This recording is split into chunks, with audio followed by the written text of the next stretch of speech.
Hey guys and gals, it's your buddy Drew with Living History's Mysteries and Black Cat Paranormal. For those of you that have been with the channel for the longest, you know that we are into the supernatural and the paranormal. Not to mention our own investigations and the investigations of our friends here on the platform. As has happened so many times, as I was researching something totally different, I ran across a video about the hauntings of a battlefield here in America. I'm sure you guys know which one. We've been there before.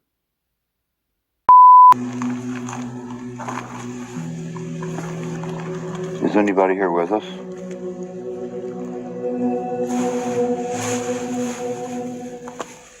Anybody that fought here in July in the battle here in Gettysburg?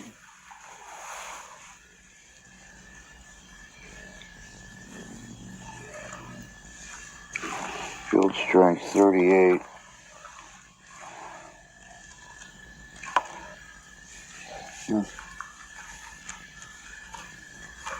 That's still running pretty decent, actually.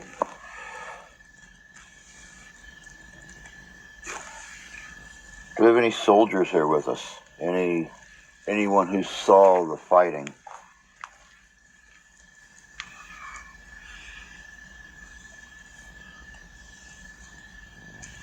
Any Union Confederate soldiers? Is there even a Berdan soldier around here? I know you guys fought here as well.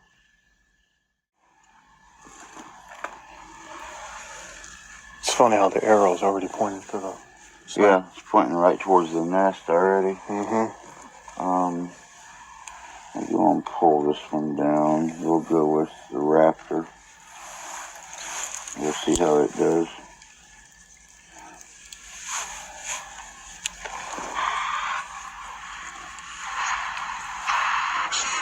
Does anybody have anything to say? I know we have soldiers here.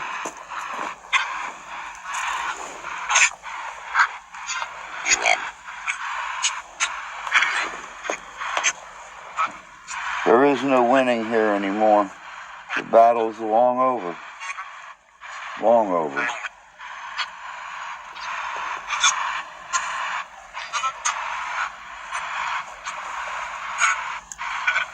Are you a Confederate sharpshooter? Are you a Confederate soldier?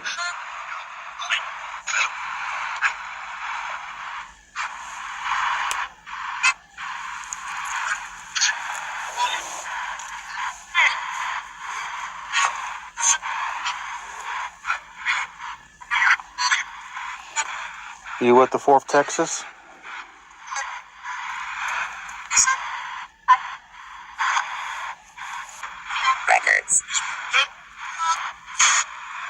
Records. There are records of who fought here.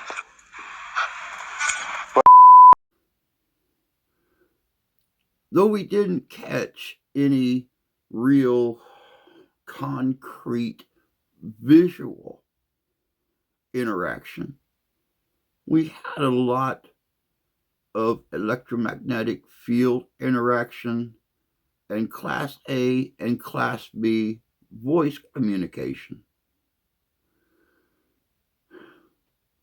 And it got me wondering, about battlefields not just here in America, but around the world, and how many of those battlefields people report paranormal activity. So, though I'm not 100%, I sat down and I compiled several battlefields from around the world where paranormal and supernatural occurrences have been reported. Check this out. This is good.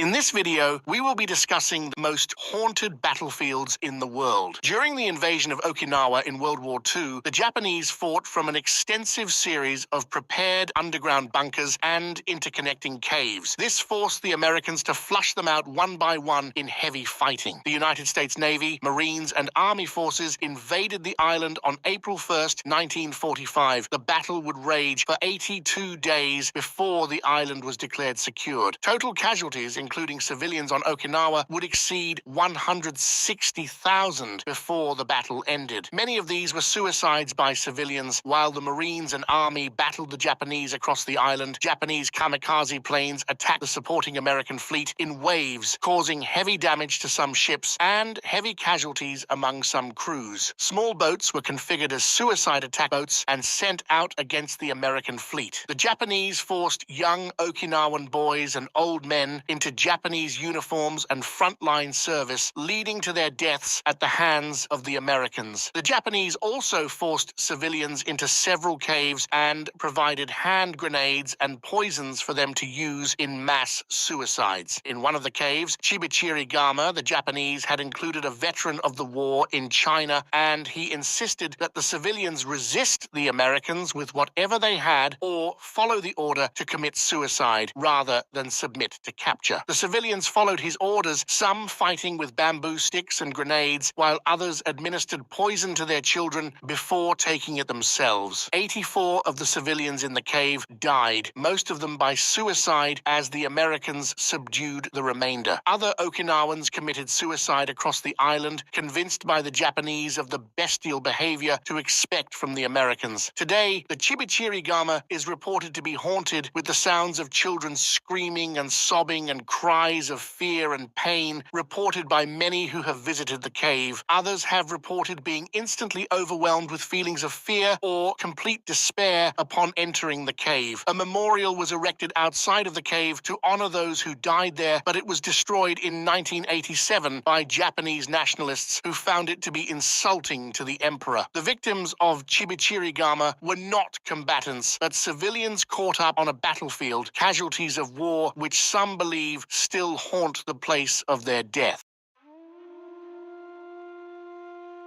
The Wars of the Roses were a series of bloody civil wars for the throne of England between two competing royal families, the House of York and the House of Lancaster, both members of the age-old royal Plantagenet family. The wars were waged between 1455 and 1485. The Wars of the Roses earned its flowery name because the white rose was the badge of the Yorks and the red rose was the badge of the Lancastrians. After 30 years of political manipulation, horrific carnage, and brief periods of peace, the wars ended and a new royal dynasty emerged. During the English Wars of the Roses, a battle took place in Towton in the early part of the year 1461. Approximately 30,000 individuals died in total. The battle is said to have taken place during heavy snowfall. Now it's reported that every 7 years, the town of Towton experiences a similar heavy snowstorm. If one walks out into the storm, to the site of the battle, they'll see the two armies fighting for a little more than 3 hours. Then they disappear for the next 7 years.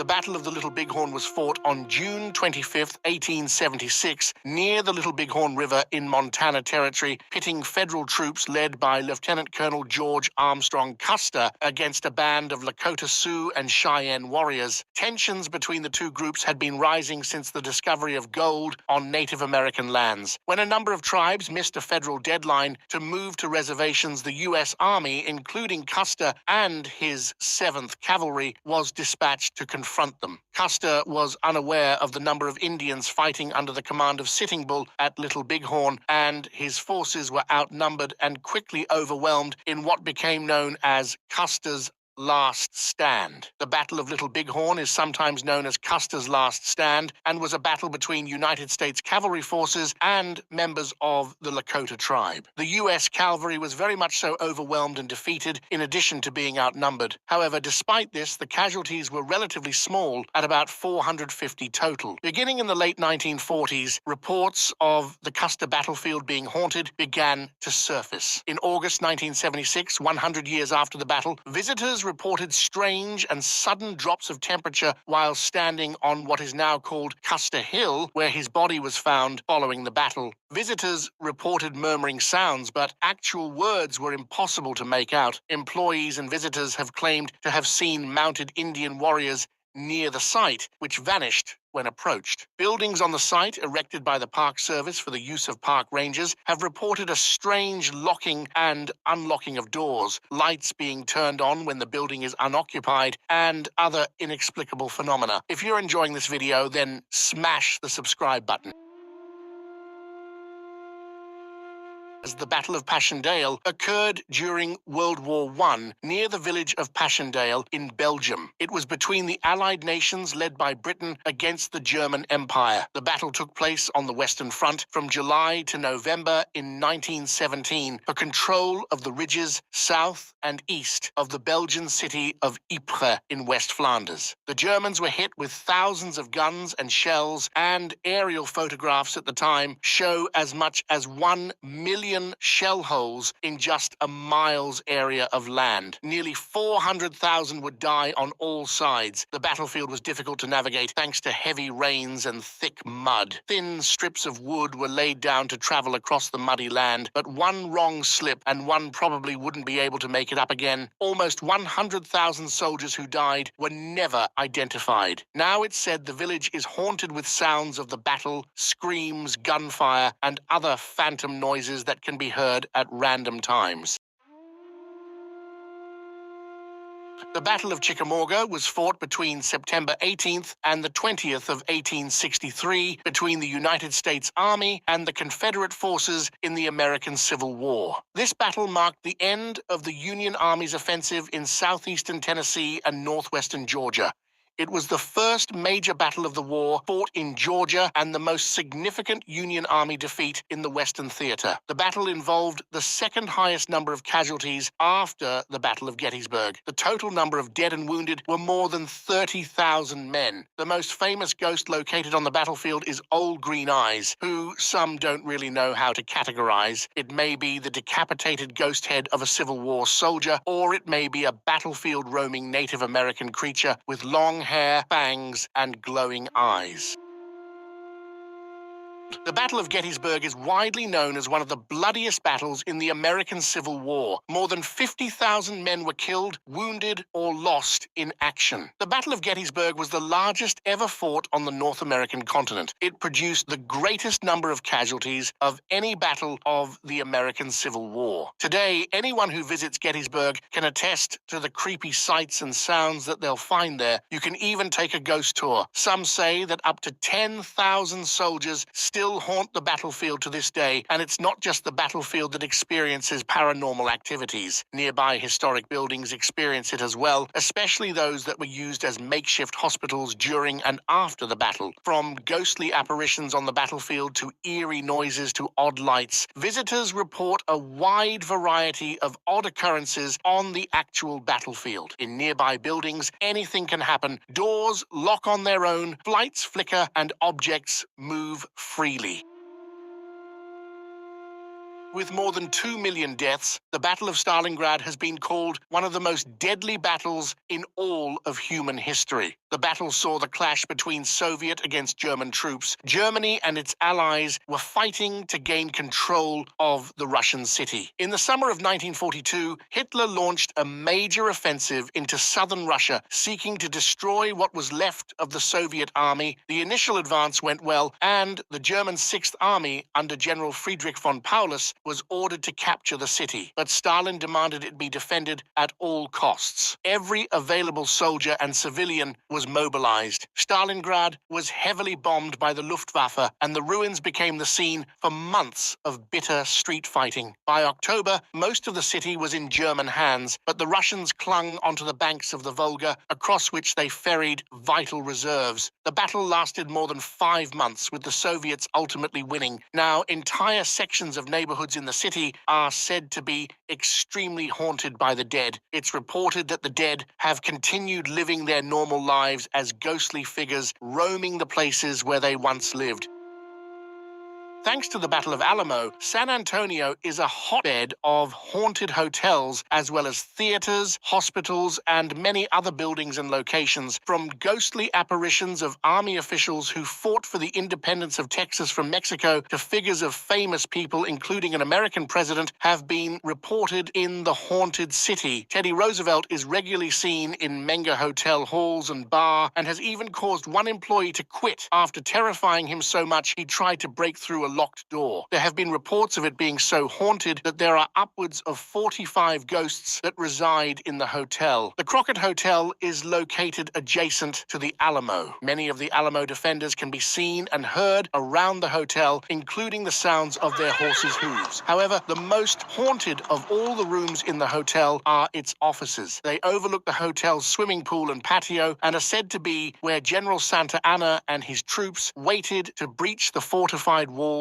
of the Alamo. As you guessed it, the most haunted place in San Antonio is the Alamo, the main site of the Battle of Alamo. It used to be called the Mission San Antonio de Valero when the city was under Mexican rule. There were plans to tear it down not long after Texan independence was achieved, but after people reported ghostly sightings of the old army marching up and down the path by the Alamo, they were abandoned. Afterwards, it was made into the police headquarters and jail, and reports of the paranormal continued.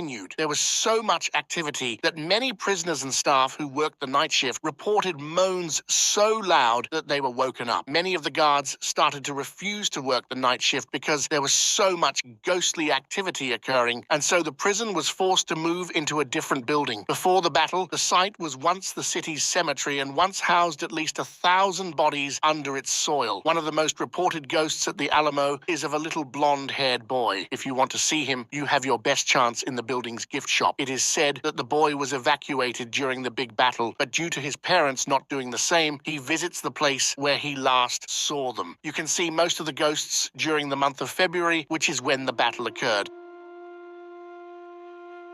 Like its Northern Civil War counterpart Gettysburg, it is often called the most haunted city in America. Savannah was the site of the second bloodiest siege of the American Revolution and one of the least studied. The Polish nobleman Casimir Pulaski was among its casualties, and his spirit is one of many which haunt some of the city's famous areas. Revolutionary War hero and Rhode Island Quaker Nathaniel Greene died and was buried in Savannah following the war, and his spirit, as well as that of his son, have been encountered by people when approaching a monument erected in his memory after his first grave was vandalized during the Civil War. The British occupied Savannah early in the American Revolutionary War, and in 1779, a joint French and American force attacked the city from the west, hoping to capture it quickly through an assault rather than a protracted siege. When the first assault failed, the American and French forces laid the city under siege, beginning in mid-September. By October, the supporting French fleet was running low on supplies, and the beginning signs of scurvy among some of the crews were being noted by officers. On October 16th, wanting to end the siege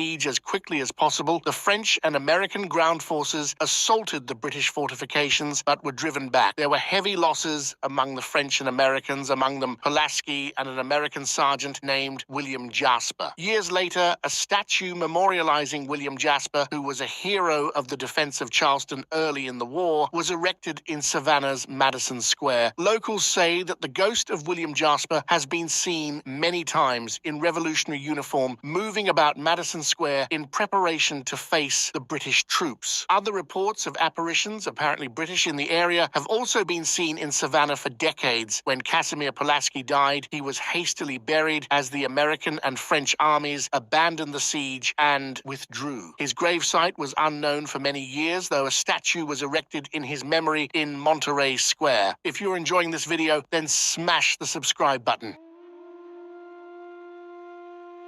Well, not quite a battlefield. It was a city that experienced extraordinary Allied bombing during World War II, which caused enormous suffering and deaths. In February 1945, as World War II was almost at its conclusion, 2 waves of British bombers and 1 wave of US bombers targeted the city. The British bombers dropped so many incendiaries and explosives that the fires in the city soon joined, creating a terrifying tornado of flames that rose far into the night sky, creating hurricane winds and sucking victims of their air. Those caught outside were either dismembered or burned when their clothes spontaneously caught fire, or when they found their feet stuck in melting tar. Death also came to those who had taken shelter underground. There they sat as above them, in the words of one witness, the gates of hell opened. Those who weren't gradually suffocated or who suffered carbon monoxide induced heart attacks were eventually baked and mummified. All this together makes Dresden a dark destination and a city with unfortunate souls that still roam the city. Yorktown was a small tobacco port on the York River in Virginia when it was selected as the site of a British resupply base by Earl Cornwallis during the American Revolutionary War. After the French fleet drove off a British fleet near the Virginia Capes, Yorktown became a trap for the British Army, besieged by the combined Continental and French armies. In October 1781, the Americans continuously bombarded the British inn and just outside the town, targeting the most prominent house owned by Thomas Nelson, in the belief that the British headquarters was located there. Legend has it that Nelson himself suggested that Washington bomb the house. In fact, the bombardment had driven the British senior staff to seek another shelter. The Nelson house was used as a hospital. The sounds of the suffering, the moans and groans of the wounded were heard over the thunder of the French and American guns. Citizens of Yorktown sought shelter from the bombardment in caves along the banks of the York River. After the British surrendered the post, the American army returned to its watchful positions on the Hudson River and in New Jersey, leaving behind many of the fortifications and entrenchments they built during the siege. Both the caves, now known as Cornwallis Cave, and the Nelson House have been reported to be haunted. The sounds from the Nelson House have been limited to the 3rd floor, and spectral images have been claimed to have been seen through its windows at night. The caves were later enlarged into a single cavern by smugglers and are now secured with gates, but the ghostly sounds emerging from the site have been reported both by people walking in the area and moving on the river. Poyang Lake is the largest freshwater lake in China and, in 1363, was the site of the largest naval battle in history. It involved as many as 800,000 men. The battle started as a siege by the Han Navy against the Ming-controlled town of Nanchang. However, the city's walls held firm, and eventually the Ming Navy arrived to counter the siege. The Han Navy totaled around 100 large ships, armed with around 650,000 men. The Ming Navy had the responsibility of ending the siege and was much weaker, with around 200,000 men on smaller and lighter ships. The Ming Navy used this to their advantage. They maneuvered around the large ships and used fire weapons to devastating effect. Thousands of Han sailors were burned alive as a result. By the end of the battle, the Han Armada had been completely destroyed, with most of the 650,000 men being sent to the bottom of the lake. The Ming losses were small, with just 1,300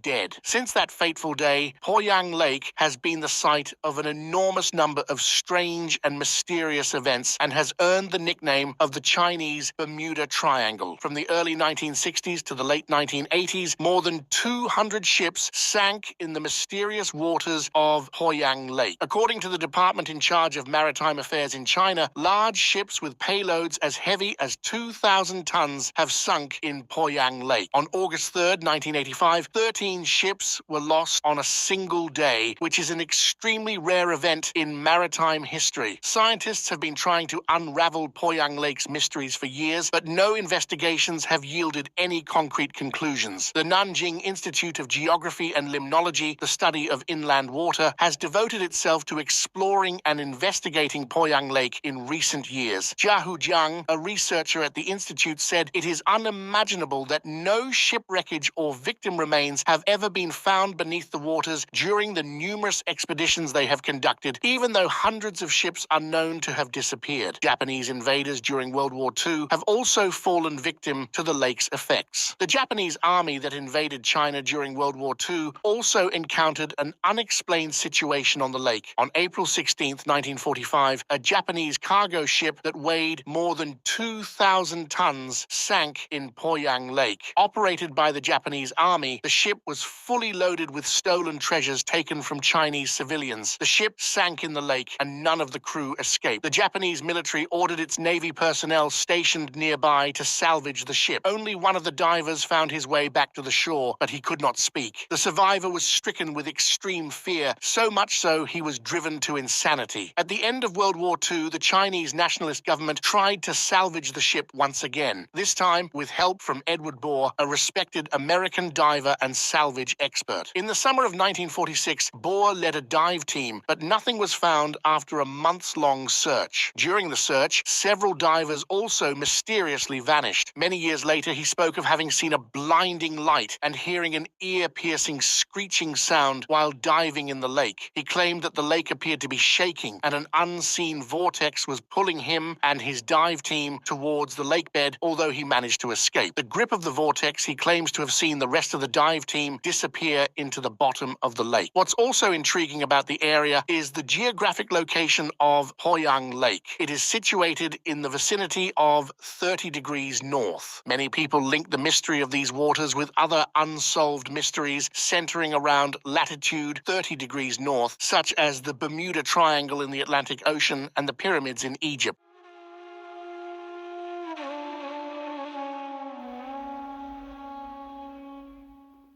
Welcome back.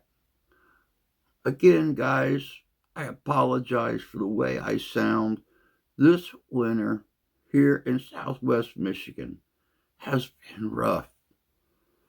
The walking back and forth in the single digits and the minus temps, not to mention the fact that my daughter was sick for like 3 days and I was the one here at night during the day taking care of her. After 3 days of fighting it off myself, I got. Looking into the paranormal and the supernatural has become a big part of my life and what we do here on the channel. I'm constantly contacted by individuals who have seen our investigations or experienced dealing with us firsthand that knows we go in with a top level of respect for not just the living, but the living impaired. We don't go in to push them away or to send them off unless they want us to, both the living and the non-living. If the living, if what they're experiencing is bad, then of course we'll cleanse and we'll pray and we'll purify the area to make the bad things go away. If they're there just living their afterlife and they're not a nuisance, but just randomly make themselves known, we're happy to leave them to their happy place. What do you think about these battlefields, these battle locations? I know when we were at Gettysburg, we had a lot of experiences. And though we couldn't stay on these fields all night long because they're government properties and close at certain times, we were still able to get a lot of interaction. There's a lot of places on this list I would love to check out. And until the defining evidence is captured, proving the existence of an afterlife, a lot of these sightings, a lot of these supernatural occurrences will just remain one of those mysteries that history left behind. But that's all we got for you today. I hope you enjoyed this compiled list of hauntings and supernatural occurrences on battlefields around the world. Until next time, take care of yourselves. Take care of each other. God bless you. God love you. We do. And we'll see you out there.